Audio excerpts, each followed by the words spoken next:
We are calling it iPhone. Well, that was an announcement that would fundamentally change the way we all live. And in his new documentary called 50 Years of Apple, my colleague and friend Bill Weir, he's going to look at how these devices we carry every day didn't just transform technology, but they helped reshape our entire culture. But for all the ways that these devices connect us and inform us and entertain us, they're also probably rewiring us in ways that we're only beginning to understand. I want to give you some stats, quick, and I'll just tell you that Bill's a father to 2 children. I have 3 girls, as many of you know. Listen to these stats, especially if you're a parent. 40% of children have their own tablet by age 2, 60% by age 4. This means that tablets are now one of the most common devices children use under the age of 8, second only to the television. That's remarkable. These devices didn't even exist when we were kids, and now they are the most common devices that children use. So what is all of that doing to our brains? What does that rewiring really mean? Today, we're going to dive deep into what Bill has uncovered in this documentary project that he's been working on. And I think also importantly, what really works if you say, hey, look, this is a problem for me. This is a problem for my children. What really works in terms of helping you break that habit? I'm Dr. Sanjay Gupta, and this is Chasing Life. I'd love to catch up with you sometime and hear about life in general, but I'm dying to know about this documentary, 50 Years of Apple. First of all, I think, Bill, most people know you obviously as the chief climate guy. How did this particular documentary hit your radar? Well, Doc, in a previous life, I covered tech. I had always been an huge Apple fan in my life. I touched my first Macintosh at my high school college newspaper, rather. And then when I could finally afford one, my daughter was born. I actually got a little girl and my first iPod on the same birthday. And then when she was 10 years old, I bought her first iPhone, which I regret dearly as a parent now. So the 50th anniversary was a chance to look back at some of my reporting, some of my fandom, assess this unbelievably iconic American brand and all the changes they've made, all the things they've given the world, but also the trade-offs, the unintended consequences are worth looking at too. This comment you just made, Bill, I think you said regret about giving your daughter that device. Yes. Talk to me about that. How old was she? What was the regret? Well, she was 10, and it was really a sort of a peer pressure. It felt at that time the iPhone was still relatively novel. She had an iPad was sort of her gateway device, and we thought it'll keep us connected to her, and she can keep her Taylor Swift songs on there, and in an emergency, she's got this. And we didn't realize we were basically mainlining all the worst parts of middle school into her bedroom, 24/7. And when I interviewed Tony Fadell, the engineer who helped create the iPod and then the first few iPhones, he said they noticed it before the devices were even on shelves. They could see engineers pulling them out in meetings when they wouldn't have pulled out laptops. And the power of a handheld internet device, the siren song of that was immediately evident. And he could see it then with his kids. And you hear Steve Jobs famously wouldn't let his kids use an iPad at home. He said, I told him the story about my daughter. He says, yeah, would you put a fifth of whiskey next to her bed, and say, have a good night? We didn't understand it at the time. And now I have a 6-year-old son. There's 16 years between my kids. And those years, it is a gulf filled with new information, new worries, backlash against these devices. And so the way I parent my 2 children drastically different given the time and knowledge we have. Whiskey, I think, universally agreed upon as a bad idea to put next to your kid's bed, for sure. But do people feel that way when you were reporting on this? Do people feel the same way? I mean, that strongly about these devices? He might have been a bit hyperbolic, but I actually met some researchers and met a woman, Emma Durden, who's been studying the screen time effects on young brains for the last few years now, and it comes down just to the power of these things. I see it in my own kids, the addictive qualities in it at a very young age especially. And when that young brain, as you know better than most, is not equipped to process these things, there's a cost to this. And I honestly, my daughter, I love her dearly, but we wrestled with screen time. And I wonder how much better she'd be set up in the world if we had gone in a different direction with the device early on. Do you have any conclusions on that? Because I think we have kids around the same age. As you know, Bill, I have 3 girls who are almost 21, 19, and 17. So, if it hadn't been these devices, if it hadn't been social media, would it have been something else? So that's the big debate, right? Is it correlation? Is it causation? You see more and more countries are banning social media now, or you see the backlash in phones, both in popular culture, concerts, more and more restaurants are phone free. You can find these havens from it. I think they're realizing the device. It's the social media piece that is winding its way through the courts. You're getting verdicts on that now, but I think that's really the most insidious. And Tony Fadell, the Apple engineer I mentioned, he used a refrigerator metaphor, which is he thinks about his iPhone like a refrigerator. So when I look at the iPhone, it's a refrigerator. Do you put good stuff in it? How often do you open it? Do you put lots of bad stuff in it? You stand there with the door open, grazing. Yeah, exactly. Mindlessly grazing, doom scrolling. And I'm afraid when you're young, that's the easiest temptation. I'm a lot more aware of it. I had my own social media addiction problems, to be honest, that I had to face up to at a certain point.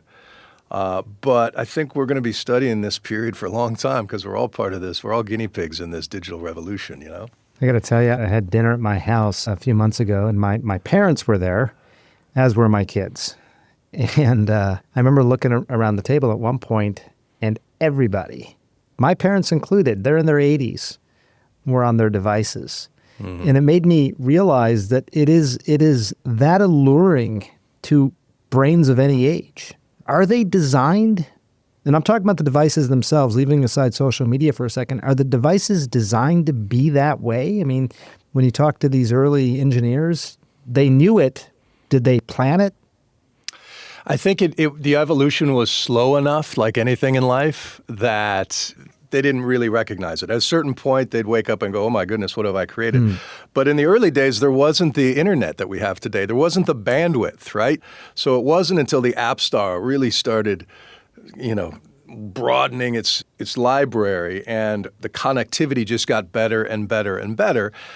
And some of these researchers I talked to said, if you take a month away, do a digital detox, you can take years off your brain. There's early science on this, but I was intrigued enough. Went to a bar in Washington called Hush Harbor, the first phone-free bar in D.C., and they had a meeting of the Month Offline Club, which just came up with a guy who, like at your family dinner, looked around and said, how do we get people off their phones and making more eye contact? So he put some flyers around D.C. Would you spend a month offline with me? They made a commitment to use dumb phones, flip phones, and just add some friction back in our lives. And I agreed to do half a month just to taste it and really just reassess my relationship with my device. My screen time was up around 6 hours a day. Kids average about 8 hours now. Most adults, it's 4. And, that screen time application on the phone didn't come until 2018, come years after people had been calling for it. So at least you could see what's in your fridge and what you're eating. So, a calorie counter for your brain. You can see on days where I just spent way too much time getting lost in whatever. But this breaking up with it and going back in time to alphanumeric texting and to text "I love you" to my wife, it takes 27 keystrokes on the old Nokia. I want to hear how it was for you those 2 weeks, by the way. Yeah.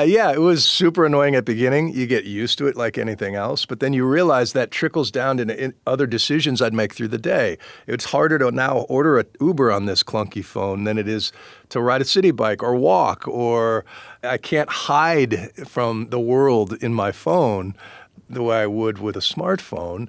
And so it led to conversations like with the barber. I probably would have been in my phone getting a haircut. Instead, I had an amazing conversation with somebody. And then we went back and did brain tests to sort of see the comparison. By every measure, my brain had improved on a dumb phone. Obviously, you need a lot more data to make conclusions. But there's a lesson in there that reading a page is like exercise. Reading for fun, reading a novel, which I rarely allow myself to do, looking at a map and navigating the world the old-fashioned way instead of relying on Google Maps for the same repetitive route. So this is a really interesting experiment, just to feel like I'm using the phone again instead of it using me. Could you do it longer? I could, yeah. I could do a full. Did you feel better? Did you feel psychologically better? I did feel my focus shift. I did. And I did. I was trying to journal it, and I felt the pull of just that muscle memory, reaching for it. You can tell through the screen time program on your phone how many times you reach for a phone throughout the day. And then average folks, it becomes over 200 times a day. And not just being able to walk by it and not look at it, and not reach for it felt like a win. Wow, it's 200 times a day? Mm-hmm. So that's crazy. I mean, your waking hours, presumably. So, waking hours. Although people wake up in the middle of the night and probably reach for it as well. Our lives are now so entwined. Dependent. With these devices. Right? Dependent, exactly. Because there's a difference between dependence and addiction, which is, I think, interesting here. Addiction means you're addicted to it and you don't feel well if you don't have it. Like addiction to substances, you physiologically may not feel well. Your heart rate may increase. You start to sweat, all these types of things. But dependence, because that's what they've created. You need it to get on the subway. You need it to call your Uber, to do all these things. You have to have that smartphone now to do that. These are two sort of variations on the same concept here of dependence and addiction. Absolutely, yeah.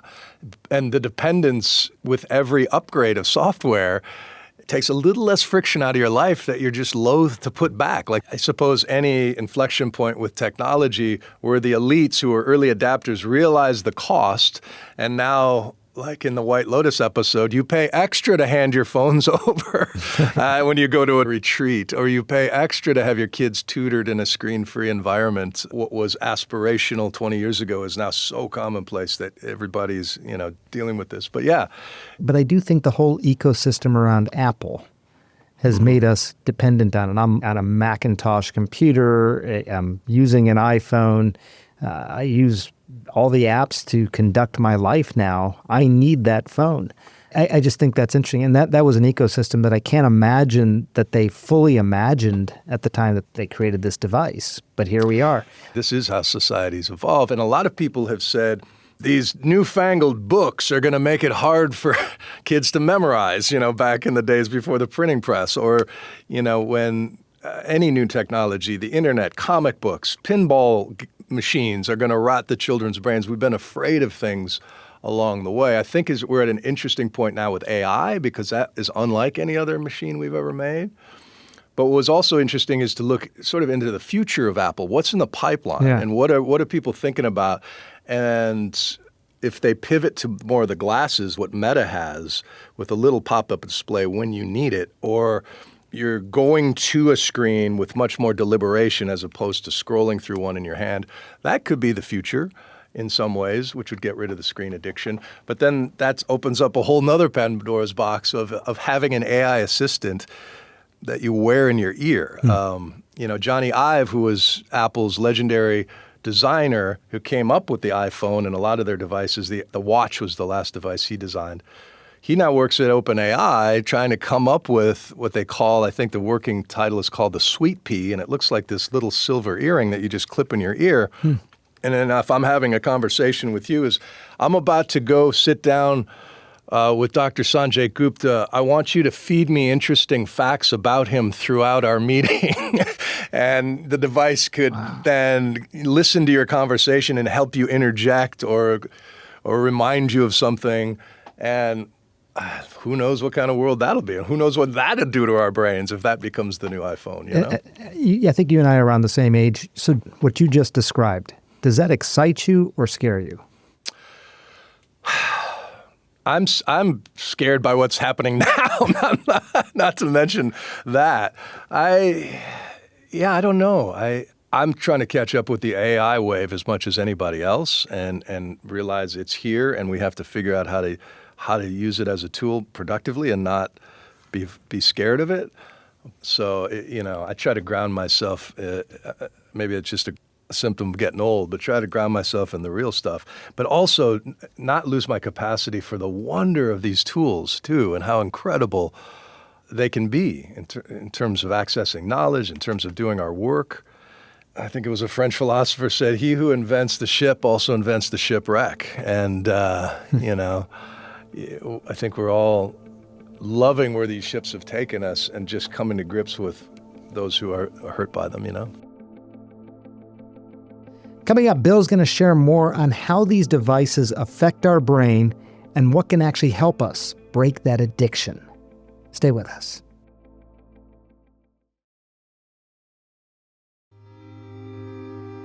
You know, I've always been a technophile. And I think part of it is because of being a neurosurgeon, we use these technologies in the operating room, and I get very excited when there's new technologies that we can use, and I think that they actually make a difference, you know, in terms of how we perform our operations or take care of patients.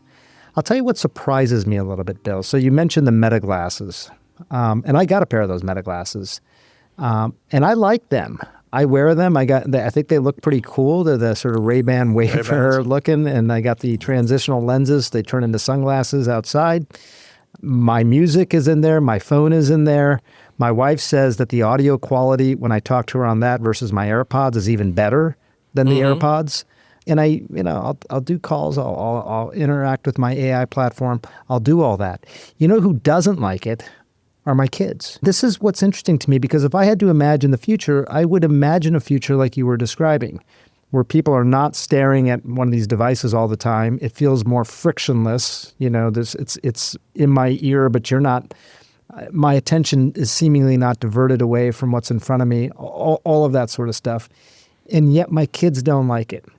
They think it's gimmicky. My youngest daughter now, in addition to using an iPhone, which she does, she also carries a small digital camera. And she likes that digital camera. And I say, what is it about the digital camera? The iPhone seems so much better. I just like the authenticity. I like it a little bit grainy. It's got a different vibe, a different feel. And I don't know. It's interesting to me because I think you and I sort of sit here as guys in our 50s and think this is where the world is going. They're going to have a silver thing in your ear. You're going to interact with AI all the time. But I'm not sure our kids, despite the fact that they've grown up in this world, are necessarily going to embrace it the way that we imagine they will. Yeah, I think the advent and then now the spread of these phone-free experiences, you know, where a restaurateur makes a very sort of bold choice in an age when a lot of people think you need the Instagram posts in order to pump up your place of business or whatever, but somebody who creates these places where you just put your phone in a bag, and what they see is a huge influx of first dates and young people. And if they add something at the end, well, there's a restaurant in Charlotte, actually, that's booming as a result of this idea, and they give you a Polaroid photo at the end of the, you know, just a tangible memento of that time in real life that now is becoming novel. So I can see that. My daughter's the same way with a camera. She got a dedicated camera. And, you know, meanwhile, we all have, I think the average iPhone I saw has 1,500 photos on it. That's low on mine, most of which you never see again. Right. And I don't know how you would study this, the neurology of this sort of thing, what this effect, unlike the hippocampus, like for cab drivers or something. But that ease, that lack of effort, and over the long haul, how that may not be best for us, you know, in the end. Do other people at Apple that you interviewed sort of share Wozniak's view that the car is a good metaphor for this? The basic design has not really changed in a long time. Is that what you were hearing from other folks as well? Yeah, they're very secretive about anything that they have in the pipeline. You know, that goes back to Steve Jobs, but Tim Cook is very much in that mentality. And they've also very much hew to the philosophy. It's all about the end user experience. Instead of saying, oh, we came up with a new way to store music on a chip. How do we sell that? You know, they think truly about how do we get it perfect. By the time it hits shelves, it's the best on the market so far. So that has gotten in the way of a lot of their products. They had a car for 10 years. They worked on a car and they couldn't pull it off. There's been speculation, of as they bridge towards the world without screens. As I said, the iPods with cameras, or what would look like an AirTag, but a little medallion that you would wear that would have AI and a camera that you talk to. But, because the computing power, until they can get that down to the size of a device, they need the cloud. And so a big part of Apple's appeal is the privacy concerns. You have a dedicated cloud. Like when you go online, unlike other companies that scrape your data and then try to sell you stuff, Apple doesn't do that. They're a hardware company, so they can promise you utter privacy every time you post something.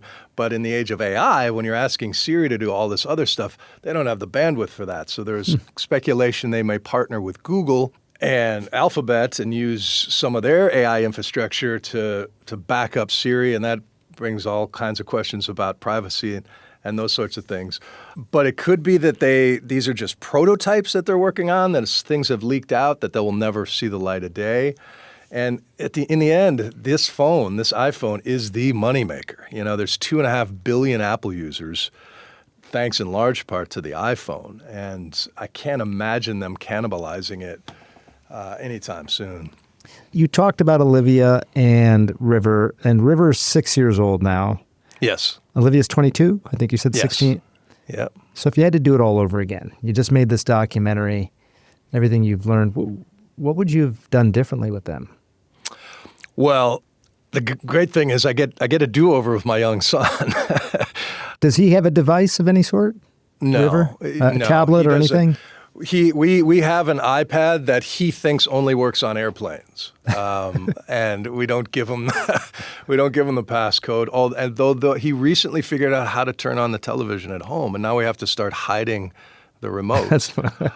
But for my daughter and all of the guidance I've gotten, from the experts I spoke to, it's all about delayed first use, and if you can keep them out of that refrigerator until they're late teens. Late teens? Yeah, that's what I would have tried to do.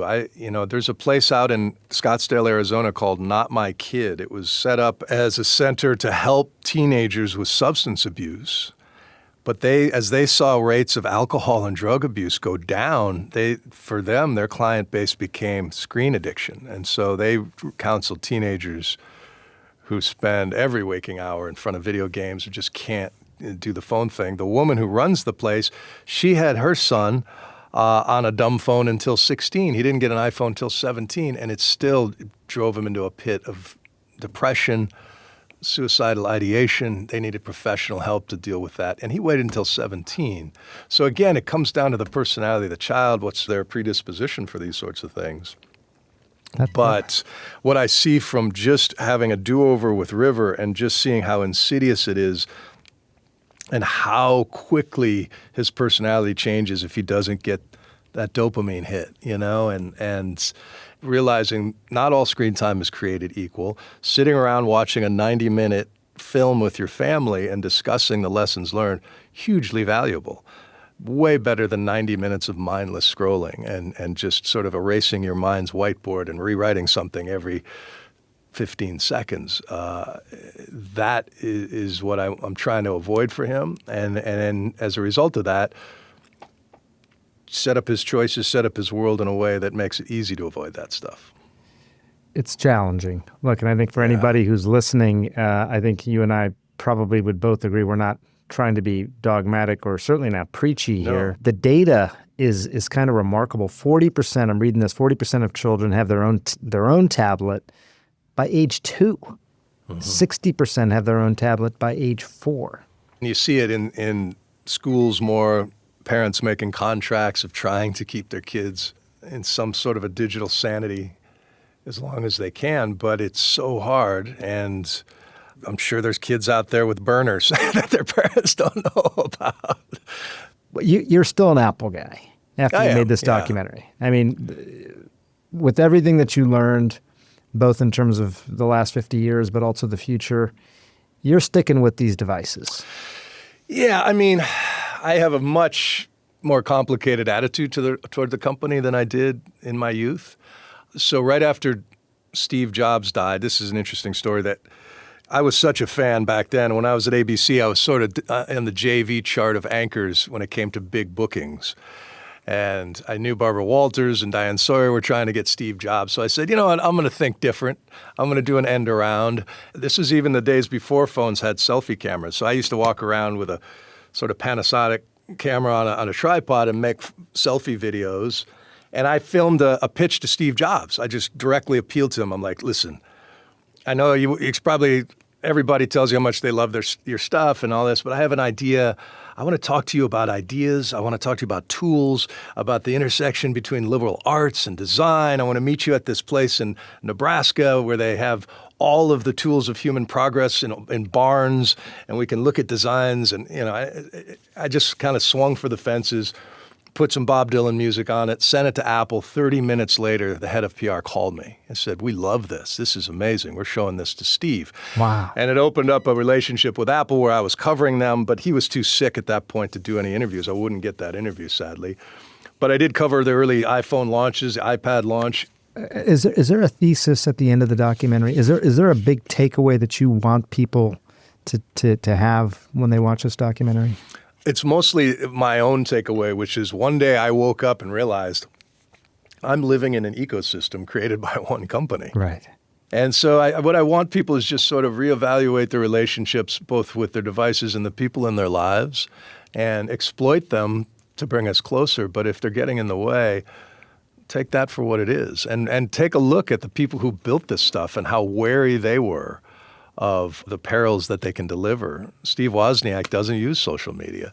He says he tried Facebook for a month and it felt addictive. And he says, I don't like being addicted to anything. And so maybe the most important step of my 2-week smartphone fast is part of it is you label a chair in your house as the internet chair. So it kind of felt like the early days of dial-up modems. You sit down, you do your work, you get up and you go on with your day, as opposed to throughout the day sticking your nose back in the phone. You can do all that stuff in one allotted chunk of time and then free yourself up for the beauty of boredom. Yeah. Who knew, Sanjay, that staring at raindrops on the window in the backseat of the car was mindfulness in the days before smartphones? But those little moments of friction, of boredom, of human connection, I have sort of a new appreciation for those. Once I took a break from the phone. I love it. I got to just tell you a quick anecdote. My kids went to camp, sleepaway camp over the summer, and as part of that, we probably paid extra for them to put their phones away.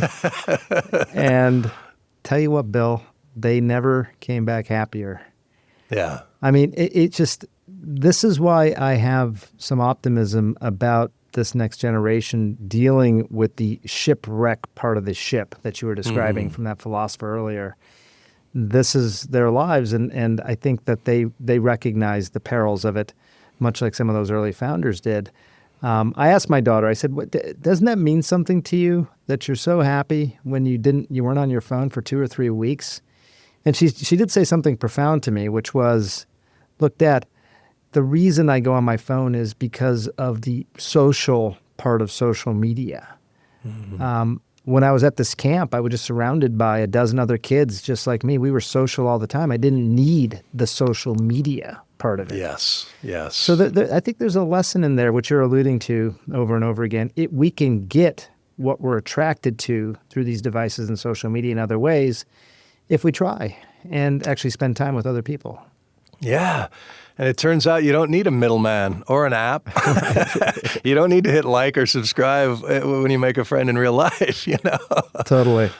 I feel like you and I should get together more often. Not Absolutely. On a device. I mean, that'd be a lot of fun, man. I guarantee you, let's go out to dinner, and I promise you, I won't look at this thing even once the entire time. That's a deal. All right? That's a deal. There's a term for what I learned. I do this all the time. On Instagram, you find something you think is funny or cute or whatever that is relatable. I send it to my daughter, right? Or I send it to your family members. It's known as pebbling, which is what penguins do to show affection. They'll bring a pebble over and lay it down at the foot of at their mate or something like that. And I thought, I'm actually pebbling this to my But in order to make it work, I have now made a promise for every 5 pebbles, I have to take her out to lunch or actually see her in the flesh. I love that. I get a lot of pebbles, and so many pebbles that I don't get to actually look at the pebbles. But I'm going to start creating a little ratio here. If you do that to me, if I do that to you, we got to see each other in person. That was my conversation with my colleague and friend, Bill Weir. I think this documentary is going to be pretty awesome. 50 Years of Apple. It's on The Whole Story with Anderson Cooper, Saturday night at 10 p.m., or you can stream it right now on CNN All Access. I got to tell you, every time I have these conversations about devices, about social media, they make me evaluate my own screen time, and I imagine the same is true for a lot of you who are listening. So this summer, I'm going to challenge you to do something. I want us all to do this together, in fact, a little bit of digital detoxing. We're going to come up with a plan, and we're going to share the details, so make sure to keep an ear out for this. I think it's something that's really going to help you. Thanks so much for listening to Chasing Life. Apple declined to talk to CNN for this documentary.